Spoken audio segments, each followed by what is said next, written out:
Hello mga kasirin. Minsan ang pinakamalalim na pagnanasa ay mahirap iwasan. Si Marco, isang binatang puno ng pangarap, at si Tita Liza, ang kanyang tita, ay nahulog sa isang relasyon na puno ng takot at bawal na damdamin. Isang lihim na hindi kayang itago, isang pagnanasa na hindi kayang pigilan. Sa kwentong ito, sa kabila ng mga hadlang, takot, at mga sakripisyo, hanggang saan sila dadalhin ng kanilang puso? Ang tanong, pwede bang mangyari ang ganitong klase ng pag-ibig, mga kasirin? Sa unang pagkakataon, naramdaman ni Marco ang kakaibang init na dumaloy sa kanyang puso nang makita si Tita Liza na pumasok sa bahay ng lola nila. Matagal na niyang iniwasan ang mag-isip ng masama o makaramdam ng ganoong klasing pagkahulog sa isang tao na malapit sa pamilya. Pero hindi maikakaila ang epekto ni Tita Liza sa kanya. Hindi lang sa paraan ng pagkilos ni Tita, kundi pati na rin sa mga mata niyang tila may lihim na sinasabi. Marco, ikaw na pala. Bati ni Tita Liza, sabay tapik sa balikat ng pamangkin. Habang ang mga mata ni Tita ay kumikislap sa ilalim ng ilaw, hindi maiwasang mapansin ni Marco ang mga kurba ng kanyang katawan, ang mahabang buhok, at ang magaan na amoy ng pabango nito. Oo, Tita. Kailangan ko pa bang tulungan ka? Tugon ni Marco, nagtataka at medyo nahihirapan sa nararamdaman. Hindi pa siya sigurado kung ito ba ay simpleng paghanga lamang o kung may mas malalim na dahilan. Habang nag-uusap sila, naramdaman ni Marco ang isang kakaibang koneksyon. Lumingon siya kay Tita at nakatagpo ng isang malalim na tingin mula rito. Hindi niya alam kung paano ito sisimulan, ngunit may nararamdaman siyang hindi maipaliwanag. Pwede ka bang magtulungan sa pag-aayos ng mga gamit sa sala? Tanong ni Tita Liza na hindi maiwasang magtawag ng pansin kay Marco. Ang simpleng mga gawain ay nagsimulang magmukhang espesyal dahil sa bawat hakbang na ginawa nila ng magkasama. Habang dumaan ang mga linggo, naging mas madalas ang pagkakataon nilang magkasama. Si Marco ay tumutulong kay Tita Liza sa mga gawain sa bahay, mula sa paglilinis hanggang sa pamimili. Hindi lang si Marco ang natutuwa, kundi pati na rin si Tita Liza. Hindi maiwasang magtaglay ng kakaibang saya si Marco tuwing magkasama sila. Si Tita, na noon ay naging mas malapit sa kanya, ay parang may nararamdaman din. Isang hapon, habang nag-aayos sila ng mga kasangkapan sa sala, nagkaroon ng pagkakataon na magkasama silang magtrabaho sa isang sulok ng bahay. Si Tita Liza ay madalas magtago ng mga ngiti, at si Marco naman ay nahihirapang hindi makaramdam ng kilig sa bawat galak na ibinibigay ni Tita. Tinutukso ni Marco ang sarili na hindi dapat ito mangyari, ngunit ang mga mata ni Tita ay patuloy na nagpapalakas ng kanyang damdamin. Tita, may tanong ako. Simula ni Marco. Habang nakatingin siya sa kanyang mga kamay, hindi makatingin kay Tita. Pwede bang itigil ko na yung mga nararamdaman ko? Kasi parang hindi ko na kayang hindi ito isiwalat. Nagulat si Tita Liza at napatigil sa ginagawa. Tumingin siya kay Marco at sinabi, Marco, baka hindi ito ang tamang panahon para sa ganitong usapan. Ngunit habang nagkakatinginan sila, pareho nilang naramdaman na may mga salitang hindi nasasabi, ngunit buo sa puso nila. Nang magkasama silang naglakad patungo sa dining table, naramdaman ni Marco ang bigat sa kanyang dibdib, ngunit alam niyang hindi na siya makakapagtago pa. Habang tumatagal, mas naging malapit ang kanilang relasyon. Hindi na nagpatuloy ang pag-iwas ni Marco kay Tita Liza. Sa bawat araw na magkasama sila, mas lalong nararamdaman ni Marco ang hindi maipaliwanag na koneksyon sa kanya. Ang mga simpleng bagay tulad ng paghahanda ng pagkain o pag-aalaga sa mga halaman ay nagiging mga pagkakataon na magkasama nilang tinatahak ang masalimuot na mga emosyon. Isang gabi, habang naglalakad sila sa harap ng bahay, ang ilaw ng buwan ay nagbigay liwanag sa kanilang mga mukha. Si Marco ay tumingin kay tita at muling naramdaman ang kaba sa kanyang dibdib. "Tita," sinimulan ni Marco, "ano bang nangyayari sa atin?"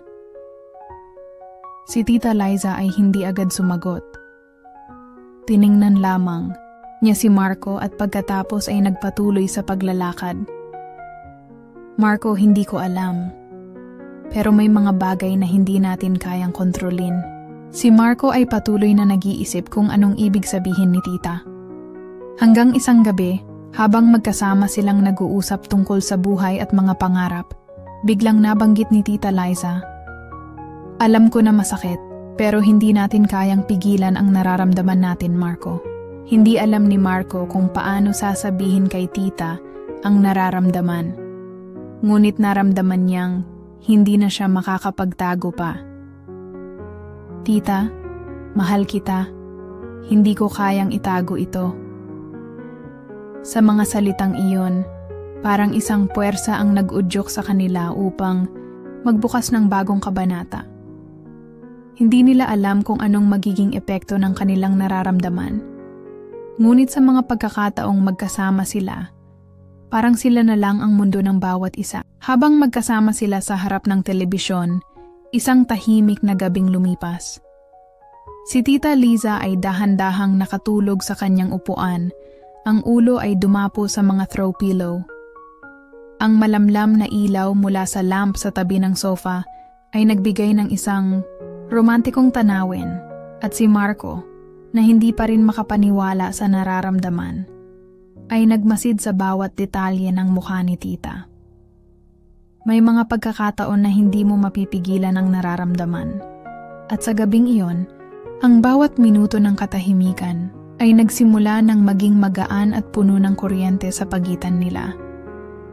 Sa isang pagkakataon, naramdaman ni Marco na parang natutunaw na ang mga distansya sa kanilang pagitan. Dahan-dahang iniusog ni Marco ang sarili patungo kay tita, at ang mga malalamlam niyang mata ay hindi maiwasang matulala sa bawat paghinga ni tita. Matagal na niyang tinitingnan ito, pero ngayon lang niya talaga napansin ang hindi matitinag na ganda at pagkabighani sa mata ni Tita Liza. Kakaibang kilig ang sumik sa kanyang katawan, at nang wala siyang magawa kundi magsalita, unti-unting bumangon ang isang matinding emosyon sa kanyang dibdib. "Tita," ang malambing na bulong ni Marco, sabay tapik sa kamay ni tita na matagal nang nakapatong sa kanyang hita. "Hindi ko kayang hindi sabihin sa'yo." Nagising si tita mula sa pagkakatulog at tiningnan si Marco. Ang mga mata nito ay may halong pagkabigla at kuryusidad. "Marco, anong ibig mong sabihin?" tanong niya. Medyo hindi pa rin sigurado kung anong klaseng pag-uusap ang nangyayari. "Ang tagal ko nang gustong sabihin ito," patuloy ni Marco. Ang boses niya ay nangyuyurak ng tahimik at puno ng damdamin. "Mahal kita, tita. Hindi ko na kayang itago pa." Nararamdaman ni Marco ang mabilis na pagpintig ng kanyang puso. Ang bawat salita na binanggit niya ay parang isang bomba na sumabog sa kanyang puso. At sa kanilang pagitan, hindi niya na kayang ipaliwanag ang mga nararamdaman na tumutulak sa kanyang katawan. At sa kabila ng lahat ng kanyang takot, hindi niya na kayang pigilan pa ang pagnanasa at pag-ibig na itinatag-uyod na sa kanyang kaluluwa. Si Tita Liza, bagamat natulala, hindi umalis sa kanyang kinauupuan. Nanatiling tahimik siya sa loob ng ilang segundo, at ang tanging tunog na maririnig sa kwarto ay ang malamig na hangin na dumaan mula sa bintana. Ang mata ni Marco ay hindi maalis kay tita.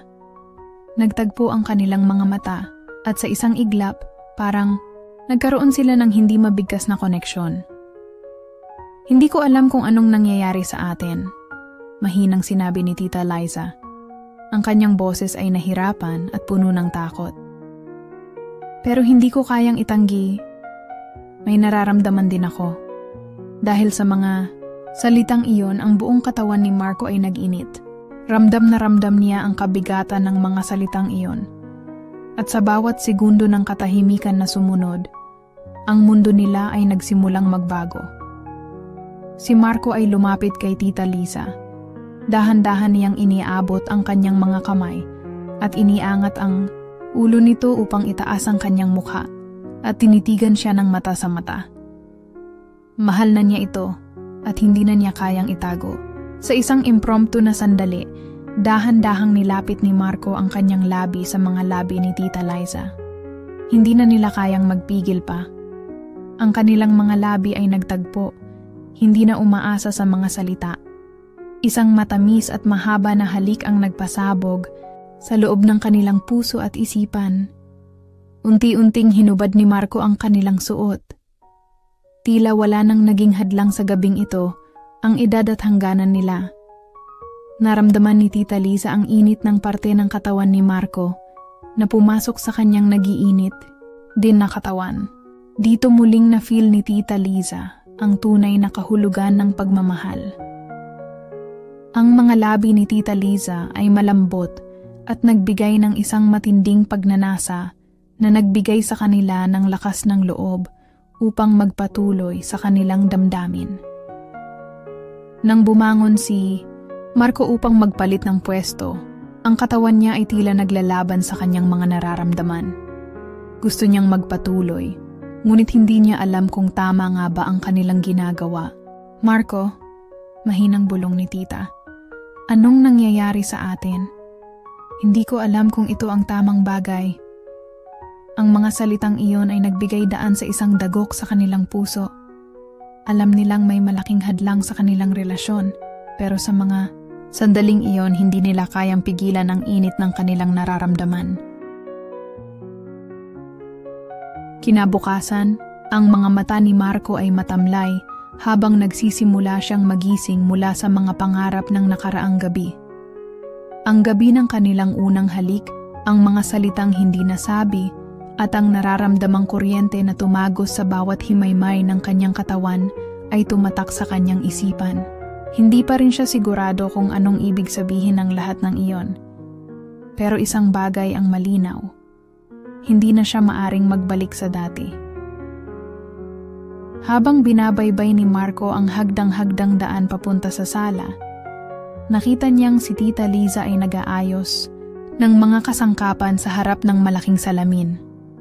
Ang hitsura ni Tita, bagamat abala sa mga gawain, ay hindi nakaligtas sa mata ni Marco. Ang bawat galaw ng katawan nito ay may kasamang isang kahulugan na hindi kayang ipaliwanag.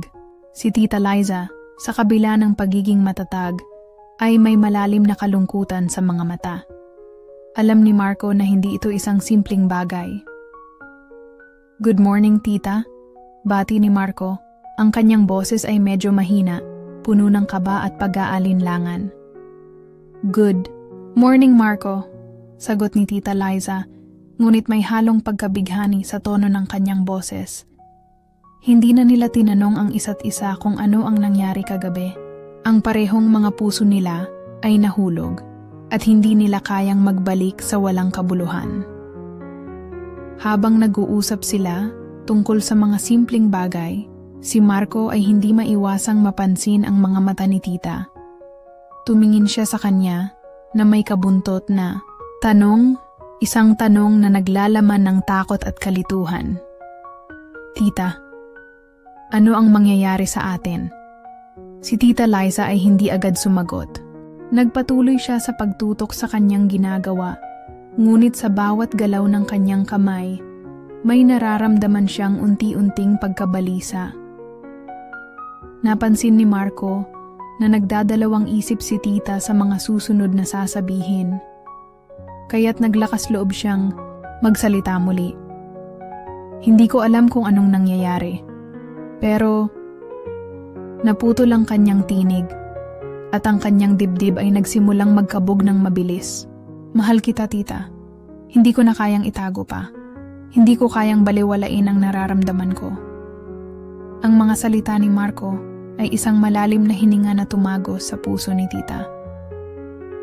Tumigil siya sa kung anumang ginawa at tumingin kay Marco ng diretso sa mata. May mga sandali na ang mga mata ay nagiging salamin ng ating puso at sa pagkakataong iyon, naramdaman ni Marco na si tita ay may matinding kalungkutan na gusto ring isiwalat. Marco, nagsimula si Tita Liza. Ang kanyang tinig ay mas malambing at puno ng kahulugan. Mahal din kita. Pero may mga bagay na mahirap tanggapin. Alam ko kung anong nararamdaman ko. Pero hindi ko alam kung paano natin haharapin ang lahat ng ito. Si Marco ay naglakad papalapit kay tita at tumingin sa mga mata nito, puno ng hindi maipaliwanag na emosyon. Hindi ko alam kung anong mangyayari, tita, pero hindi ko kayang itago. Masakit, pero mas masakit kung hindi ko sasabihin sa'yo. Naglakad si Marco patungo kay tita at sa isang galak na puno ng takot, muling ipinagtagpo ang kanilang mga mata. Si tita ay hindi na nakatanggi. Hindi na nila kayang magpigil pa. Sa isang mabilis na hakbang, niyakap ni Marco si tita at ang mga labi nilang nagtagpo sa isang mas matamis na halik. Tila nagtakda ng isang bagong simula ang halik na iyon. Ang mga labi nilang naglapat ay nagpasiko ng mga damdaming matagal nang napigil. Hindi na nila kayang baliwalain ang nararamdaman nilang namumuo. Hindi na nila kayang iwasan ang bawat kuryente ng init sa kanilang mga katawan. Hindi nila alam kung anong hinaharap ang naghihintay sa kanila. Ngunit sa mga sandaling iyon, sila lamang ang naroroon. Sa isang mundong puno ng takot, ngunit puno rin ng pag-asa at pagmamahal. Ngunit pagkatapos ng halik, nagkaroon sila ng isang sandali ng katahimikan. Ang bawat isa ay tumango at huminga ng malalim. Tinatanggap ang bigat ng sitwasyon. Tita, ano ang mangyayari sa atin? May mga balakid sa ating relasyon at hindi natin alam kung paano natin haharapin ang lahat ng ito, sabi ni Marco. Ang kanyang boses ay malumanay, ngunit puno ng kahulugan. Si Tita Liza ay hindi agad sumagot, ngunit nakita ni Marco ang mga mata ni tita na puno ng kalituhan. Alam ko, Marco, hindi natin alam kung paano tayo magsisimula. Pero sigurado ako, hindi ko kayang mawala ka sa buhay ko. Ang mga salitang iyon ay nagbigay liwanag sa madilim na pag-iisip ni Marco. Alam niyang hindi madali ang magiging landas nila, ngunit sa mga sandaling iyon, tinanggap nila ang isa't isa. Ang bawat nararamdaman nila ay naging matamis na pangako ng pagmamahal, ngunit puno rin ng mga tanong. Habang lumilipas ang mga araw, ang mga mata ni Marco at Tita Liza ay nagkikita ng mas madalas kaysa dati. Bawat pagsasama nila ay nagiging isang maingat na pag-iwas at pagtanggap ng hindi mabigkas na mga saloobin. Sa isang banda, pareho nilang nararamdaman ang init ng kanilang pagmamahal. Ngunit sa kabilang banda, ang mga alalahanin tungkol sa mga posibleng epekto ng kanilang relasyon ay hindi nila kayang balewalain. Nasa isang ordinaryong araw sila sa bahay nang magdesisyon si Marco na magtangkang magtanong. Tita, may mga pagkakataon na hindi ko na alam kung anong gagawin ko, sagot ni Marco. Ang boses ay puno ng pagsisisi at kalituhan. Hindi ko alam kung paano natin haharapin ang lahat ng ito. Hindi ba't mahirap? Nakita ni Tita Liza ang kabuntot, nakalungkutan sa mata ni Marco. Alam niyang hindi madali ang sitwasyon nila, ngunit hindi rin niya kayang itago ang nararamdaman. Marco, alam ko mahirap. Hindi ko rin alam kung anong mangyayari. Pero, hindi ko kayang itago ang nararamdaman ko. Sa mga oras na yon, tila nagiging magkaibang tao sila sa harap ng isa't isa. Ang mga sandali na punong-puno ng damdamin ay nauurong. Ang mga tanong ng kanilang mga puso ay nagiging mas mahirap sagutin. Dahil sa bawat sagot, may kasamang takot. Tita, Hindi ba't may mga bagay na hindi natin dapat ituloy? Tanong ni Marco. Ang mga mata niya ay puno ng kalituhan. Ano ang magiging epekto nito sa buhay natin? Hindi ba't mayroon tayong mga responsibilidad na hindi pwedeng ipagwalang bahala? Hindi ko alam, sagot ni Tita Liza. Ang boses nito ay malungkot at puno ng panghihinayang. Ngunit ang nararamdaman ko, ang ating relasyon, hindi ko na kayang itanggi pa. May mga bagay na mahirap, ngunit may mga bagay na hindi pwedeng baliwalain. Isang malalim na katahimikan ang bumangon sa pagitan nila. Si Marco ay naglalakad, papuntang balkonahe ng bahay. Ang hangin ay malamig at ang mga ulap ay naglalaro sa langit. Hindi siya makapagdesisyon kung itutuloy ba niya ang relasyon o kung hihinto na lang siya upang maiwasan ang lahat ng magiging komplikasyon. Habang siya ay nakatayo sa balkonahe, nakaramdam siya ng isang matinding pananabik. Hindi na niya kayang magpatuloy ng walang kasiguraduhan. Sa kabilang banda, si Tita Liza ay may kanya-kanyang alalahanin din. Alam niyang may mga bagay na hindi nila kayang iwasan, ngunit ayaw niyang mawalan si Marco. Lumipas ang ilang oras at nagkaroon ng pagkakataon na mag-usap silang dalawa sa harap ng hapag-kainan. Tita, gusto ko sanang magpatuloy tayo, nagsimula si Marco. Ang kanyang tono ay seryoso at puno ng pagpapasya. Pero paano natin haharapin ang lahat ng ito? Hindi, ba't may mga bagay na may mga hangganan? Nakita ni Tita Liza ang mga mata ni Marco, puno ng pagnanais at pag-ibig. Marco, hindi ko alam kung paano ito gagawin. Pero alam ko na ang nararamdaman ko para sa iyo ay hindi ko kayang ipaliwanag. Habang nag-uusap sila, nagpatuloy ang mga matang nagmamasid, ang mga katawan na hindi kayang magpigil. Ang magkahalong takot at pagnanasa ay nagsimulang magpalitan ng lugar sa kanilang mga puso. Sa mga sandaling iyon, tila hindi nila kayang tanggalin ang init ng isa't isa sa kanilang isipan. Kung patuloy tayo, anong magiging epekto nito? Tanong ni Marco. Baka magkasira tayo. Baka mawalan tayo ng lahat. Si Tita Liza ay hindi nakapagsalita ng sandali. Ang tanong na yon ay umabot sa kanyang kaluluwa. Tama ka. Baka nga, Marco. Pero, kaya ba natin bitawan ang nararamdaman natin? Ang sagot ni Marco ay isang mahina at mahaba na hininga. Mahal kita, tita. Pero ang takot ko ay baka masaktan ka lang. Isang saglit ng katahimikan. Ang mga mata ni Tita Liza ay hindi na kayang magtago ng nararamdaman. I'm afraid too, Marco. But I can't deny how I feel. I can't imagine my life without you now. Tila natagpuan nila ang sagot sa mga tanong na nagpapaikot sa kanilang isipan. Ang bawat sagot ay naglalaman ng higit pang takot. Ngunit sa bawat takot ay naroroon din ang pagmamahal na hindi nila kayang ipagwalang bahala.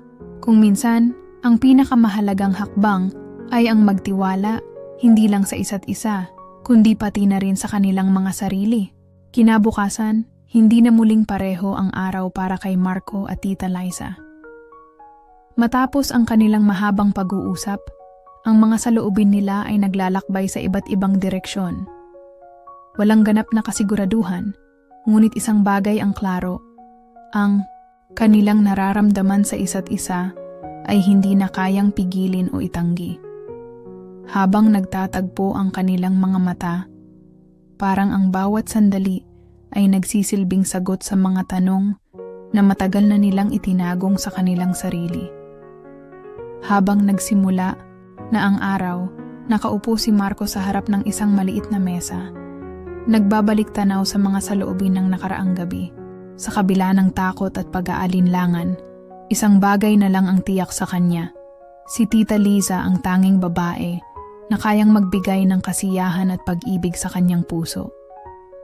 Ngunit, alam niyang ang mga hakbang na kanilang tatahakin ay may kasamang malalaking sakripisyo. Nagpasya si Marco na bumalik kay Tita Liza upang makipag-usap muli. Tita Liza ay abala sa paghahanda ng almusal sa kusina. Ang amoy ng bagong lutong pandesal at kape ay nagdulot ng kabighanian sa kanyang mga pandama. Ngunit sa likod ng mga simpleng kilos ni Tita, naroon pa rin ang takot at kabuntot ng mga hindi nasasabing saloobin. "Tita, pwede ba tayong mag-usap?" Tanong ni Marco. Ang kanyang boses ay may kabuntot na hinagpis. Si Tita Liza ay humarap at sumulyap kay Marco at muling sumang-ayon na makinig. "Marco, ano ang ibig mong sabihin? Wala ba tayong napag-usapan na?" Sagot ni Tita. Ang kanyang mga mata ay hindi kayang magtago ng kalituhan. "May mga bagay na hindi ko pa nasasabi, Tita." Ang mga salitang iyon ay tumagos kay Tita Liza. Hindi nila kayang pigilin ang nararamdaman. Sa kabila ng lahat ng takot at alalahanin, hindi nila kayang itago ang pagnanasa at pag-ibig na nagsisilbing gabay sa kanilang buhay. Ang katahimikan sa pagitan nilang dalawa ay nagbigay daan sa isang saglit ng pagbabago. Bawat segundo ay napakatagal, ngunit hindi rin nila kayang palampasin ang pagkakataong ipahayag ang kanilang nararamdaman.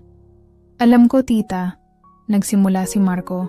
Ang tinig niya ay naglalaman ng labis na kalungkutan. "Mahal kita. Hindi ko kayang magpatuloy ng walang kasiguraduhan. Ngunit, ang takot ko, Tita, ang takot ko na baka masaktan ka lang o maging sanhi ng pagkasira ng lahat ng mayroon tayo." Si Tita Liza ay lumapit kay Marco. Ang kanyang mga mata ay puno ng mga katanungan. Ngunit ang bawat katanungan ay puno rin ng pagnanais na magpatuloy. "Marco, hindi ko alam kung anong mangyayari sa atin. Hindi ko alam kung paano ko haharapin ang lahat ng ito. Pero, hindi ko kayang mawala ka. Hindi ko kayang magpatuloy nang wala ka." Ang mga salitang iyon ay nagbigay buhay sa puso ni Marco. Hindi nila kayang gawing mas madali ang lahat ng bagay, pero alam nila na may nararamdaman silang hindi kayang balewalain. Ang huling tanong ay isang tanong na walang tiyak na sagot, ngunit isang bagay ang alam nila, kailangan nilang magdesisyon. "Tita," nagsimula si Marco, ang kanyang boses ay puno ng determinasyon. "Kailangan natin magdesisyon. Kung itutuloy natin ito, kailangan natin maging handa sa mga sakripisyo, sa mga pagsubok. Pero sigurado akong kaya natin." Si Tita Liza ay huminga ng malalim at tumingin kay Marco, hindi kayang magtakip ng mga mata na puno ng pag-asa at takot. "Tama ka, Marco. Hindi natin kayang itago ito. Hindi natin kayang iwasan ang nararamdaman natin sa isa't isa. Kung papasukin natin ito, kailangan natin tanggapin ang mga kalakip na panganib." "Hindi ko na kayang maghintay pa," wika ni Marco. Ang kanyang mga mata ay naglalaman ng mga pangako. "Mahal kita, Tita, at handa akong tanggapin ang lahat, basta't ikaw ang kasama ko." Nagkatinginan silang dalawa. Ang mga mata ni Marco at Tita Liza ay tila nagkakasundo. Isang lihim na kasunduan na walang sino man ang kayang sirain. Sa bawat saglit ng kanilang titig, naramdaman nila na hindi na nila kayang iwasan ang isa't isa. Ang isang relasyon na puno ng takot, ngunit puno rin ng malalim na pagmamahal, ay nagbigay daan sa isang bagong simula. Chapter 8. Ang pagpapasya minsan, ang buhay ay binubuo ng mga desisyon na mahirap gawin. Ang mga tao, tulad ni Marco at Tita Liza, ay nahaharap sa mga pagkakataon na kailangan nilang magdesisyon kung itutuloy nila ang isang landas na puno ng panganib. Ngunit nag-aalok ng mas malalim na kasiyahan. Sa mga oras na iyon, ang takot at pag-asa ay magkasabay na maglalakbay, at ang mga puso nila ay kailangang magtiwala, hindi lang sa isa't isa, kundi pati na rin sa kanilang sarili. Sa sumunod na mga araw, mas naging malapit sina Marco at Tita Liza. Hindi na nila kayang pagtakpan pa ang nararamdaman nila. Ang bawat sandali ay nagiging isang pagsubok at pagkakataon. Pinili nilang magpatawad sa kanilang sarili at magpatuloy sa pagbuo ng relasyon na hindi kayang sugatan ng mga tao sa paligid nila. Isang linggo pagkatapos ng kanilang desisyon, nagkasama silang muli sa isang dinner sa isang tahimik na restaurant sa tabi ng dagat. Ang malamlam na liwanag mula sa mga ilaw ng kandelabra ay nagbigay ng isang romantikong ambiance. Ngunit ang mga mata ni Marco at Tita Lisa ay puno ng mga katanungan.